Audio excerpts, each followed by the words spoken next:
प्रधानमंत्री नरेंद्र मोदी ने स्वतंत्रता दिवस से पहले देशव्यापी अभियान की रूपरेखा रखी सामने। गांवों में स्मृति में लगाए जाएंगे शिलालेख। बता दें कि प्रधानमंत्री नरेंद्र मोदी ने अपने मासिक रेडियो संबोधन यानी कि मन की बात में स्वतंत्रता दिवस की तैयारियों के तहत पूरे देश में अमर बलिदानियों की याद में मेरी माटी मेरा देश अभियान चलाए जाने की घोषणा की। पीएम ने कहा कि अमृत महोत्सव की गूंज पूरे देश में हर तरफ सुनाई दे रही है। 15 अगस्त निकट आ रहा है, ऐसे में पूरे देश में एक बड़ा अभियान शुरू किया जा रहा है। ये अभियान देश की खातिर बलिदान होने वाले वीर सपूतों के लिए है। पीएम ने कहा कि इस अभियान के तहत देश भर में उन लोगों के सम्मान में कार्यक्रम होंगे जिन्होंने राष्ट्र के लिए अपने प्राण न्यौछावर किए। इस अभियान के तहत वीर बलिदानियों की स्मृति में देश भर की ग्राम पंचायतों में विशेष शिलालेख स्थापित किए जाएंगे। एक अमृत कलश यात्रा निकाली जाएगी।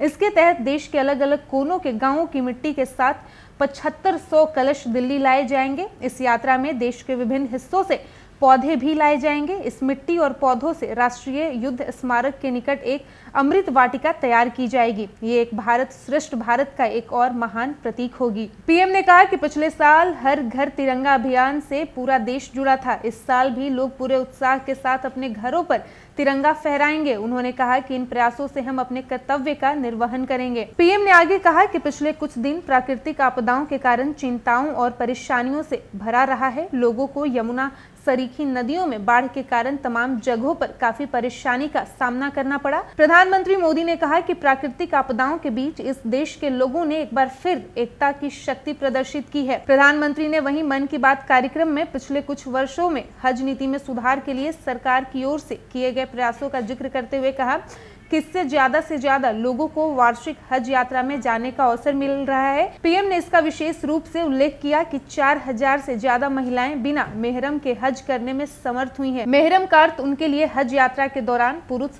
सहयात्री की अनिवार्यता से है। पीएम ने कहा कि सरकार की ओर से किए गए बदलाव के चलते अब पुरुष सहयात्री की अनिवार्यता नहीं रह गई है और ये एक बड़ा बदलाव है। प्रधानमंत्री ने बताया कि अभी हाल ही में जो मुस्लिम महिलाएं हज करके लौटी है, उन्होंने पत्र लिखकर इस बदलाव के प्रति अपनी खुशी और संतोष का प्रदर्शन किया है। वहीं पीएम ने मादक पदार्थों के इस्तेमाल को रोकने के लिए चलाए जा रहे प्रयासों की सराहना करते हुए कहा कि इनमें युवाओं की सहभागिता बढ़ाना बहुत जरूरी है। अगर हम भावी पीढ़ी को बचाना चाहते हैं तो उन्हें नशे से दूर रखना होगा। इस अभियान की शुरुआत 15 अगस्त 2020 को की गई थी और अब तक इसमें 11 करोड़ लोग इससे जुड़ चुके हैं। भारत ने 10 लाख किलोग्राम मादक पदार्थ नष्ट करने का रिकॉर्ड भी बनाया है।